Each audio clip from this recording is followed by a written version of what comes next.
उन्नाव में निर्भया कांड जैसी दरिंदगी, दलित लड़की से रेप के बाद हत्या, प्राइवेट पार्ट पर गंभीर चोट के निशान। करीब 2 साल से था मृतका से संपर्क में, पुलिस ने मामला किया दर्ज, कार्रवाई जारी।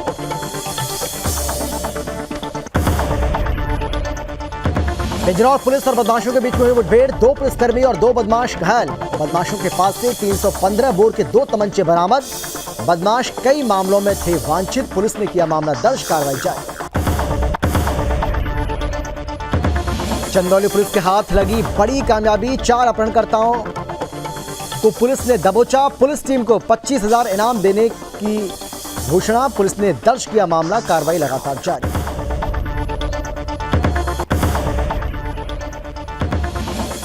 फ्रीजर में मिली बुजुर्ग की लाश, कानपुर में फैली सनसनी। 15 साल पहले पत्नी की हो चुकी है मौत, फॉरेंसिक टीम ने जुटाए साक्ष्य, कार्रवाई जारी।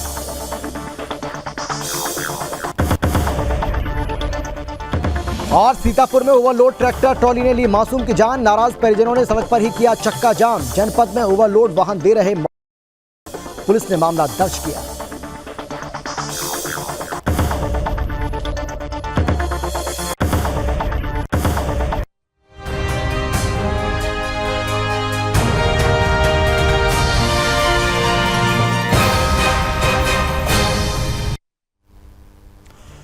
नमस्कार, आप देख रहे हैं सुदर्शन न्यूज और मैं हूं आपके साथ अमित शर्मा। वक्त है आपका राज्य आपकी खबर का, लेकिन सबसे पहले बात करेंगे लखनऊ की। लखनऊ के होटल लेवाना के ध्वस्तीकरण के आदेश जारी किए गए। ये इस वक्त की बड़ी जानकारी आपको हम दे रहे हैं राजधानी लखनऊ से। लखनऊ के होटल लेवाना के ध्वस्तीकरण के आदेश जारी किए गए हैं। होटल लेवाना में कुछ दिनों पहले अग्निकांड का मामला सामने आया था और इस अग्निकांड में 4 लोगों को अपनी जान गंवानी पड़ी थी। LDA ने अब आदेश जारी किए हैं कि इसको ध्वस्त किया जाए। ये बड़ी जानकारी दे रहे हैं आपको इस वक्त की। लखनऊ के होटल लेवाना को लेकर इस वक्त की ये बड़ी खबर, अवैध हिस्से को ध्वस्त करने का आदेश जारी किया गया है। 9 दिसंबर को होटल लेवाना पर बुलडोजर चलेगा। होटल के मालिकों को जेल भेजा गया था। LDA ने इस बाबत आदेश जारी कर दिए। ये बड़ी जानकारी आपको हम दे रहे हैं। एक बार फिर से आपको बता दें, यूपी की राजधानी लखनऊ से इस वक्त की बड़ी खबर आपको बता रहे हैं। लखनऊ के होटल लेवाना के ध्वस्तीकरण के आदेश जारी किए गए। आपको बता दें कि होटल लेवाना में अब से कुछ दिन पहले अग्निकांड हुआ था और इस अग्निकांड में 4 लोगों को अपनी जान गंवानी पड़ी थी। 4 लोगों की मौत हुई थी, लेकिन अब LDA ने सख्त आदेश जारी किया है और LDA ने इसके ध्वस्तीकरण का आदेश जारी किया है। होटल लेवाना के अवैध हिस्से को ध्वस्त करने का आदेश जारी हुआ है। 9 दिसंबर को होटल लेवाना पर बुलडोजर चलेगा।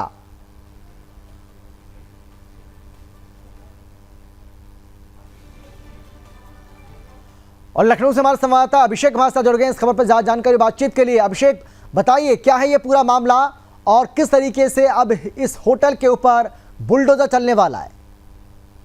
देखिए, बहुत ही चर्चित होटल है, चूंकि अग्निकांड हुई थी और अग्निकांड में से 4 लोगों को अपनी जान गंवानी पड़ी थी, जिसके चलते पूरा प्रशासन इसमें लग गया था और पूरी निगरानी चल रही थी। लखनऊ विकास प्राधिकरण द्वारा इसको पहले भी नोटिस दी गई, उसके उपरांत भी आज जब ये डिमोलिश का ऑर्डर दिया गया है, उसमें भी उनको 15 दिन का समय दिया गया है कि यदि आप 15 दिन के अंदर स्वतः आप इस होटल को गिरा लेते हैं तो ठीक है, अन्यथा लखनऊ विकास प्राधिकरण अपने बुलडोजर से इस बिल्डिंग को गिराएगा और गिराने का जो खर्चा होगा वो स्वतः लेवाना होटल के मालिकों से वसूलेगा। इसको लेके लखनऊ विकास प्राधिकरण ने पूरा वर्कआउट किया है। कानूनी प्रक्रिया के तहत इसको ऑर्डर जारी कर दिया गया है डिमोलिशन का और अब ये 9 दिसंबर को डेट आइडेंटिफाई की गई है, चिन्हित की गई है और 9 दिसंबर को पूरी कानूनी प्रक्रिया के साथ लखनऊ विकास प्राधिकरण के बड़े अधिकारियों के साथ, चूंकि बड़ा होटल है और बड़े होटल में बड़े इससे पैरवी की गई और यही कारण रहा कि अवैध निर्माण बन के पनप गया और पनपने के बाद आखिरकार 4 लोगों को जान गंवानी पड़ती है। अब लखनऊ विकास प्राधिकरण इसमें सक्रियता नजर बनाए रखते हुए पूरी कानूनी प्रक्रिया में आया है और 9 दिसंबर को इसको बुलडोजर इसमें चलना तय हुआ है। जी बिल्कुल। अभिषेक, एक और बात हम आपसे जानना चाहेंगे कि क्या जो अग्निकांड का मामला सामने आया था उस पूरे मामले की जांच हुई होगी और जांच के बाद ही ये आदेश जारी किया गया है, तो क्या इसमें कुछ खामियां भी पाई गई थी? क्या NOC नहीं ली हुई थी होटल ने या और कोई वजह? देखिए, इसमें जब अग्निकांड हुआ उसके बाद लखनऊ विकास प्राधिकार समेत कई विभाग इसमें लगाए गए, फायर को लेके हो, बिजली विभाग हो, इसमें कई अधिकारी 15 लोगों की सूची तैयार की गई थी जिनको हटाया गया था, सस्पेंड किया गया था। उनमें पूरी कानूनी प्रक्रिया के तहत अभी भी उनमें जांच चल रही है और जांच के उपरांत आखिरकार ये साफ भी पाया गया है कि होटल लिवाना अवैध बना था, जिसके चलते इसमें कई तमाम ऐसे उपकरण संसाधन नहीं थे जिसके चलते लोगों की जान बचाई जा सके, और यही कारण है कि 4 लोगों को जान गंवानी पड़ी थी, जिसके चलते अब लखनऊ विकास प्राधिकार ने बिल्कुल तय कर लिया है कि इसमें बुलडोजर चलना है। और वही कारण है कि जोन 6 के जोनल अधिकारी ने रामशंकर जी ने एक आदेश जारी कर दिया। चलिए, बहुत धन्यवाद आपका अभिषेक, इस तमाम जानकारी के लिए बहुत धन्यवाद। खबर है यूपी के उन्नाव से, जहां दलित छात्रा के प्रेमी ने दरिंदगी के बाद उसकी हत्या कर दी। दलित युवती का शव उसके घर के आंगन में मिलने से पूरे गांव में सनसनी फैल गई। दोनों का करीब 2 साल पहले अफेयर चल रहा था। पुलिस ने इस घटना के आरोपी को गांव के बाहर से गिरफ्तार कर लिया।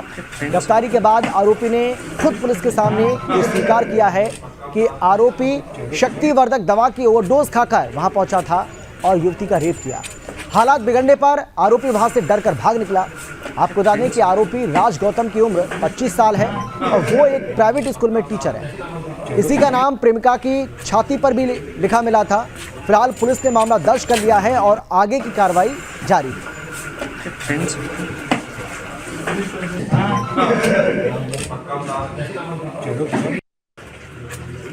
देखिए, 10 तारीख को एक अभियोग पंजीकृत होता कोतवाली सदर पर 906/22 302 376 का अभियोग पंजीकृत किया गया था।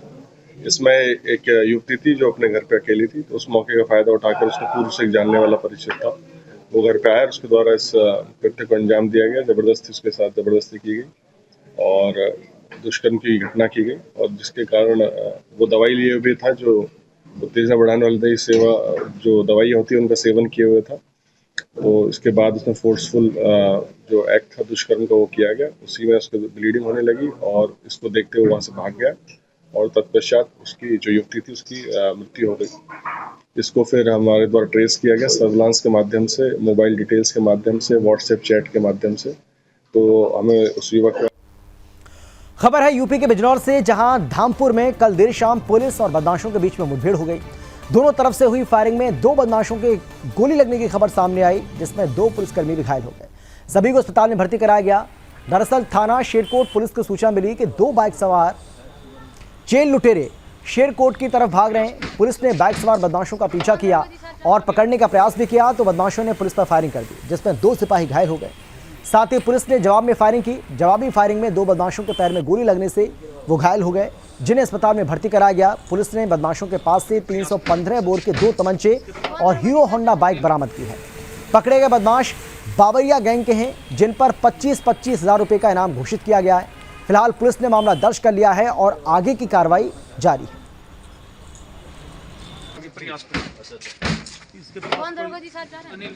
थाना धामपुर जिला बिजनौर में अपराध और अपराधियों के विरुद्ध चलाए जा रहे अभियान के तहत आज शाम को चेकिंग की जा रही थी।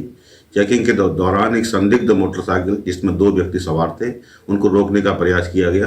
वो वाहन न रोक करके पुलिस पर फायरिंग करते हुए भाग गए, जिस पर जवाबी कार्रवाई करते हुए पुलिस ने उसका पीछा किया और फायरिंग में दोनों अभियुक्तों को गोली लगी है, जो बाबरिया गिरोह से संबंधित है और 25,000 के इनामी बदमाश भी है। इस घटना में 2 पुलिस वालों को भी चोटें आई है। समुचित धाराओं में अभियोग पंजीकृत कर कार्रवाई की। खबर है यूपी के चंदौली से, जहां पुलिस को बड़ी कामयाबी मिली। 20 लाख की फिरौती मांग रहे 4 अपहरणकर्ताओं को पुलिस ने धर दबोचा है। साथ ही अपहृत किशोर विशाल सिंह को भी सकुशल बरामद कर लिया। वहीं एसपी चंदौली ने किशोर को सकुशल बरामद और अपहरणकर्ताओं को गिरफ्तार करने वाली पुलिस टीम को 25,000 रुपये का इनाम देने का ऐलान किया है। दरअसल बसंत लाल विश्वकर्मा के नाबालिग पुत्र विशाल का कुछ लोगों ने अपहरण कर लिया था। मामले का खुलासा करने में जुटी पुलिस टीम ने सूचना के आधार पर कार सवार 4 अपहरणकर्ताओं को दबोच लिया।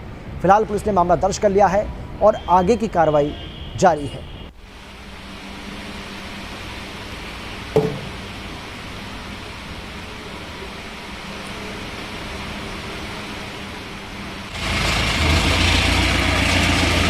ग्यारह तारीख की रात में एक बालक जिसका नाम विशाल है, उसका अलीनगर थाना क्षेत्र से अपहरण हो गया था। अपहरणकर्ताओं ने 20 लाख रुपए की फिरौती मांगी थी। इस पर मुकदमा पंजीकृत किया गया और 2 टीमें गठित की गई, जिसमें एक में अलीनगर के थाना प्रभारी थे, दूसरे में सर्विलांस के प्रभारी थे। दोनों टीमों ने कड़ी मेहनत की और आज दिन में बच्चे को सकुशल बरामद कर लिया गया है। चार मुलजिम उसमें गिरफ्तार हुए हैं। एक का अभी तक आपराधिक इतिहास का पता चल रहा है, बाकियों के आपराधिक इतिहास के बारे में जानकारी की जा रही है। पूरी टीम को कप्तान साहब द्वारा 20,000 रुपये। खबर है यूपी के बुलंदशहर से, जहां दिन दहाड़े सर्राफ की दुकान में लूट करने के 4 बदमाशों को पुलिस ने गिरफ्तार कर लिया। लुटेरों के कब्जे से 1.5 किलो चांदी के बने आभूषण, तमंचा और कारतूस बरामद किया गया। घटना में शामिल लुटेरे के 2 साथी अजहर और इमरान अभी भी फरार हैं। दरअसल 3 नवंबर को सर्राफ राहुल को गोली मारकर लुटेरों ने सर्राफ की दुकान पर लूटपाट की घटना को अंजाम दिया था। पुलिस ने घटना के खुलासे के लिए 7 टीमों का गठन किया था। इस पूरे मामले का सीसीटीवी फुटेज भी सामने आया था। सीसीटीवी वीडियो में लुटेरे सर्राफा को गोली मारने के बाद लूटते हुए नजर आ रहे हैं। वीडियो में लुटेरे महिला ग्राहक से भी आभूषण छीनते नजर आ रहे थे। लूट के बाद हुए गोलीकांड का पुलिस ने खुलासा करते हुए इस घटना में शामिल सभी 4 आरोपियों को गिरफ्तार कर घटना का खुलासा किया। फिलहाल पुलिस ने मामला दर्ज कर लिया है और 2 आरोपियों की तलाश में जुट गई है। दिनांक 3/11/2022 को लगभग सायं 4:30 के आसपास एक घटना होने की सूचना आई थी कि एक ज्वेलर्स थे, उनकी दुकान पर गोली मार करके लूटपाट कर ली गई। इस सूचना पर हमारी टीम, सारे अधिकारी मौके पर पहुंचे, छानबीन की गई। तमाम बिन उसमें थे, तमाम फुटेज वगैरह खंगाले गए। तमाम जो सर्विलांस के हमारे काम है उसकी मदद ली गई। उन सब सारी चीज़ों से जो चीज़ें निकल के आई, तथ्य निकल के आया, उसमें ये निकल के आया कि एक व्यक्ति है, सचिन नाम का लड़का है, जो उसी जहाँ पर घटना हुई उसी के पीछे का गाँव है कृष्णावली खुर्द, वहाँ रहने वाला है। वह जो हमारे मेन अभियुक्त जिन लोगों ने इसमें गोलियाँ चलाई और लूटपाट की, उनके साथ वो फाइल ही रहा है। नो डाउट उसके 4 मुकदमे उनके ऊपर भी हैं और जो हमारे अभियुक्त हैं उनके ऊपर भी मुकदमे हैं। तो ये सब साथ साथ वहाँ रहे, लगातार संपर्क में। यूपी के कानपुर में दिल दहला देने वाली घटना सामने आई है। यहाँ एक बुजुर्ग की हत्या करके शव को फ्रीजर में छिपा दिया गया। एक बुजुर्ग की लाश फ्रीजर में मिलने से सनसनी फैल गई। घर के अंदर खून के निशान मिले। परिजनों ने घर से कीमती सामान गायब होने पर एक महिला पर हत्या की आशंका जताई। एसपी तेज स्वरूप सिंह के साथ घटनास्थल पर पहुंचे, साथ ही फॉरेंसिक टीम ने भी साक्ष्य जुटाए। दरअसल बिधुनी थाना क्षेत्र के कुबेर सिंह जनरल स्टोर की दुकान चलाते थे। 15 साल पहले पत्नी की मौत हो गई थी। पिछले 4 दिन से कुबेर की दुकान नहीं खुल रही थी। इस पर लोगों को उनकी चिंता हुई तो कई बार फ़ोन भी किया, लेकिन कॉल रिसीव नहीं हुई। इस पूरे मामले को लेकर एसपी आउटर तेज स्वरूप सिंह का कहना है कि मामले की जांच चल रही है और परिजनों ने किसी पर भी आरोप नहीं लगाया। इस वजह से अभी कुछ भी कहना जल्दबाजी होगी।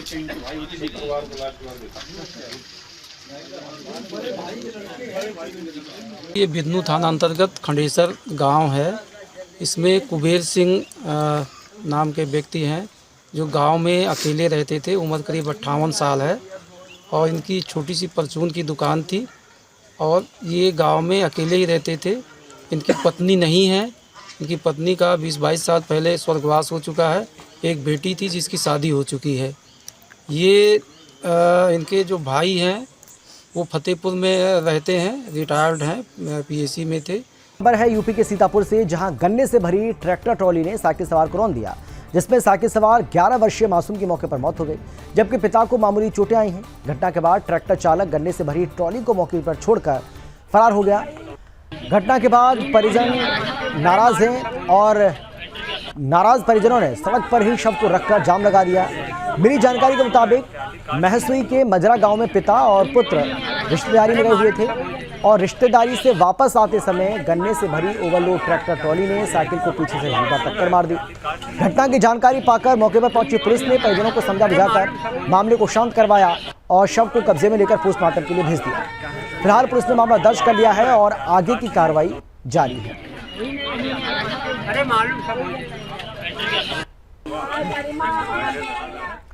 खबर है यूपी के जड़ेसर की, जहां टुंडला मार्ग पर 2 बाइक सवार तेज रफ्तार कार सांड से टकरा गए और गंभीर रूप से घायलों को पुलिस की द्वारा सरकारी अस्पताल में भर्ती कराया गया।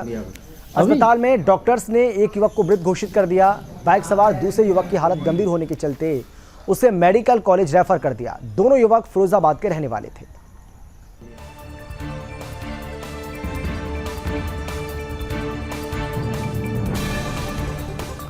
खबर है यूपी के मुरादाबाद से, जहां जिले के पुलिस अधीक्षक हिमराज मीना ने रविवार को अपना पद ग्रहण कर लिया।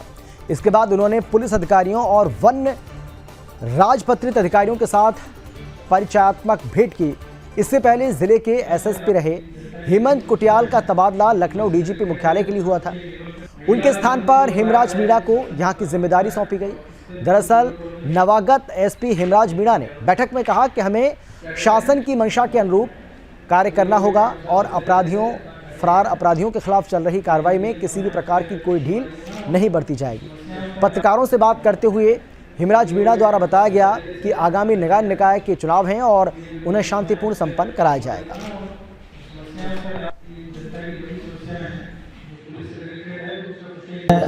एज ए एसएसपी मैं यहाँ पे पोस्ट हुआ हूँ और कोई चीज़ें आपको सर आपकी क्या प्राथमिकताएं रहेंगी इस शहर में?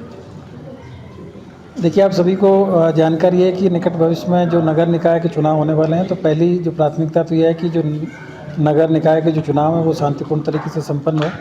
तो उससे संबंधित जो तैयारियां हैं उनको करना भी प्राथमिकता में रहेगा। दूसरा, जो शासन और डीजीपी हेडक्वार्टर के द्वारा जो निर्देश दिए जाते हैं उसका तत्परता से पालन कराना और उनको अक्सर। और चलिए अब खबर है मध्य प्रदेश के ग्वालियर से, जहां अखिल भारतीय विद्यार्थी परिषद का 3 दिवसीय प्रांतीय अधिवेशन समाप्त हो गया। अधिवेशन में 18 जिलों के 1200 से ज़्यादा छात्र छात्राओं ने हिस्सा लिया। वहीं अधिवेशन में शिक्षा, सामाजिक सुधार सहित विभिन्न विषयों पर चर्चा हुई और प्रस्ताव पारित हुए। 55 सदस्यीय प्रांतीय कार्यकारिणी की घोषणा की गई।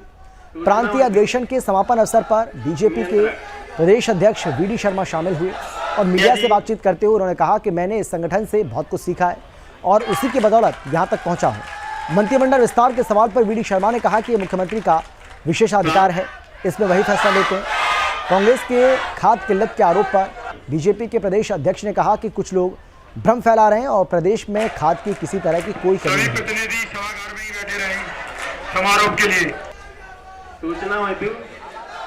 विद्यार्थी परिषद का प्रदेश का अधिवेशन यहाँ संपन्न हो रहा है। मैं मुरैना के कार्यक्रम में आया था, तो विद्यार्थी परिषद का अधिवेशन है और मैं ग्वालियर में हूँ और अधिवेशन में नहीं आऊँ तो थोड़ा ये अच्छा नहीं होगा, इसलिए मैं विशेष तौर पर अधिवेशन में आज सभी लोगों के साथ मिलने जुलने की दृष्टि से विद्यार्थी परिषद के प्रदेश भर के लोग आए हैं। जिस संगठन से हमने बहुत कुछ सीखा है या आज अगर हम यहाँ पर हैं तो संगठन का सबसे महत्वपूर्ण योगदान अपने। और अब खबर मध्य प्रदेश के ग्वालियर से ही आपको बताने जा रहे हैं, जहां लंबे इंतजार के बाद आखिरकार किला गेट चौराहे पर प्रशासन और नगर निगम के अमले ने अतिक्रमण हटाओ की कार्रवाई को अंजाम दिया। इस दौरान चौराहे पर अवैध तरीके से बनी 15 के लगभग दुकान और मकान को जमींदोज किया गया। कार्रवाई के दौरान हंगामा भी हुआ, लेकिन वहां मौजूद पुलिस ने हल्का बल का प्रयोग कर निगम की कार्रवाई को पूरा किया। दरअसल ग्वालियर के ऐतिहासिक किले पर जाने के 2 रास्ते, जिनमें एक उर्वाई गेट है तो वहीं दूसरा किला गेट है। लेकिन किला गेट चौराहे पर स्थानीय लोगों द्वारा बड़ी संख्या में अतिक्रमण कर निर्माण किया गया था, जिसके चलते आए दिन चौराहे पर जाम और आने जाने वालों टूरिस्टों को काफ़ी परेशानी का सामना करना पड़ रहा था। यही कारण रहा कि नगर निगम बीते 1 साल से लगातार अतिक्रमणकारियों को नोटिस देकर अतिक्रमण हटाने की गुजारिश कर रहा था, लेकिन कई बार नोटिस दिए जाने के बावजूद लोगों ने अतिक्रमण नहीं हटाया। ये किले गेट चौराहे पे बहुत ही सकरा था, तो इसकी काफ़ी दिनों से प्लानिंग की जा रही थी, इसको चौड़ा करा जाए जिससे कि ट्रैफिक व्यवस्था सुचारू रूप से चल सके। उसी क्रम में आज इसे अतिक्रमण और ये इसको हटा रहे हैं। कार्रवाई के दौरान कितने दुकानों को चिन्हित किया है, कितने मकानों को चिन्हित किया है? 15 से 20 प्रॉपर्टियाँ हैं जिनको हटाया जाए। जी है, सबको नोटिस दिए हुए हैं 24 घंटे का, 6 घंटे का, और ये 6 महीने से कार्रवाई चल रही है। किसी तरह का विरोध यहाँ देखने को मिला है? नहीं, थोड़ा मोड़ा विरोध है, बाकी कोई विरोध नहीं है। ये कार्रवाई कब तक जारी रहेगी? आज पूरा कंप्लीट करेंगे कि कंप्लीट करेंगे? आज कंप्लीट करेंगे। मध्य प्रदेश में आए दिन सड़क हादसों में इजाफा हो रहा है। कई हादसों में लोगों की अपने खुद की लापरवाही के चलते जान भी जाती है और इस कारण वो अपनी जान से हाथ भी धो रहे हैं या कई बार बुरी तरह से घायल भी हो जाते हैं। ऐसा एक मामला सामने आया है धार से, जहां एक हादसे में बाइक सवार 4 लोगों की मौत हो गई। घटना धार जिले के कुची क्षेत्र के ग्राम आली इलाके की है। यहाँ ये चारों युवक एक ही बाइक पर सवार होकर पाटला बाबा कार्यक्रम से लौट रहे थे, तभी बाइक अनियंत्रित होकर सड़क किनारे खाई में जा गई। मौके पर ही चारों की मौत हो गई। जानकारी के बाद इसकी सूचना पुलिस को दी गई, जिसके बाद पुलिस मौके पर पहुंची और शवों को खाई से बाहर निकाला।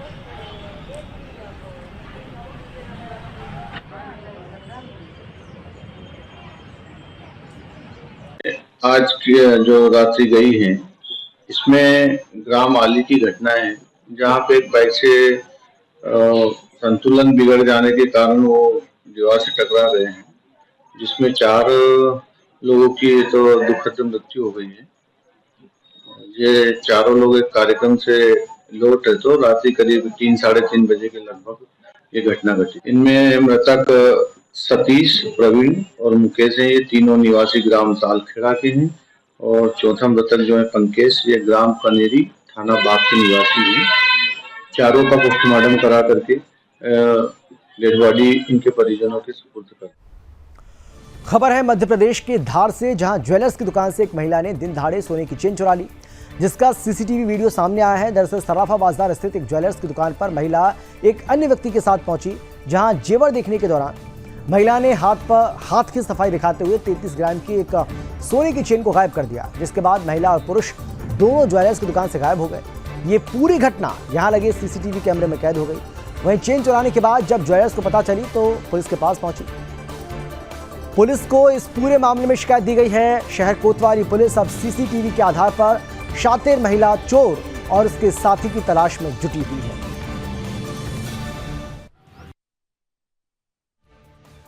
सोनी की दुकान से चेन की चोरी हुई है और बड़ी सफाई से चोरी की है और ऐसा वीडियो फुटेज जो हमारे पास आए हैं उसको देख के लगता है कि ये प्रोफेशनल लोग हैं जो पति पत्नी का रूप धारण करके और ठगी के रूप में चेन इनने सोनी से चोरी की है। चूँकि इसमें एक बहुत अच्छा फ़ायदा ये मिला है कि सभी सुनारों के वीडियो कैमरे लगे हुए हैं, कुछ के ऑडियो वाले भी लगे हुए हैं, तो उसको उन लोगों ने हमें एविडेंस के रूप में उपलब्ध करवाया, जिसको हम फॉलो करते हुए जल्दी इसका खुलासा। खबर है बिहार के बगहा से, जहां Bihar state food and civil supply के जिला प्रबंधक ने खाद्यान्न गबन के मामले में एफएससी के 2 सहायक प्रबंधकों पर 7 करोड़ के खाद्यान्न के गबन की प्राथमिकी दर्ज कराई है। इस मामले की पुष्टि करते हुए बगहा एसपी किरण कुमार गोरख यादव ने बताया कि जिले की एक वरीय पदाधिकारी द्वारा जांच कर एफआईआर दर्ज करने के आवेदन दिया गया था। वहीं जिला प्रबंधक के आवेदन के अनुसार मई 2012 से अक्टूबर 2018 तक खाद्यान्न गोदाम के सहायक प्रबंधक रहे पदाधिकारी मोहम्मद इशहाक ने करीब 4 करोड़ 52,32,000 रुपए के खाद्यान्न का गबन कर लिया। दूसरी प्राथमिकी में बताया गया कि 2019 से लेकर 2021 तक एसएफसी गोदाम के सहायक प्रबंधक रहे तत्कालीन पदाधिकारी सतीश शर्मा ने करीब 1 करोड़ 72 लाख के खाद्यान्न का गबन किया।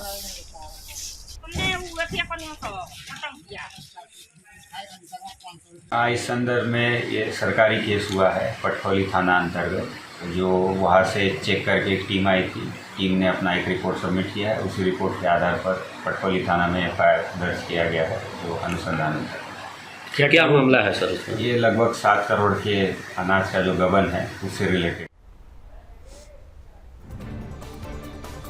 खबर है ठाणे के महाराष्ट्र से, यानी कि महाराष्ट्र के ठाणे से ये खबर आपको बता रहे हैं, जहां आरोपियों को गिरफ्तार करने में पुलिस को बड़ी सफलता मिली।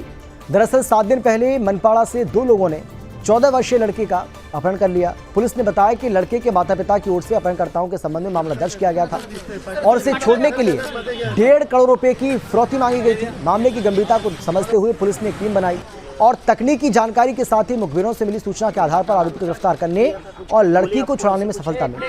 पुलिस ने आगे बताया कि इस लड़के को अगवा कर सूरत ले जाया गया था। पुढे घ्या त्यांना, पुढे घ्या ना, पुढे घ्या, पुढे घ्या सर त्यांना, पुढे घ्या।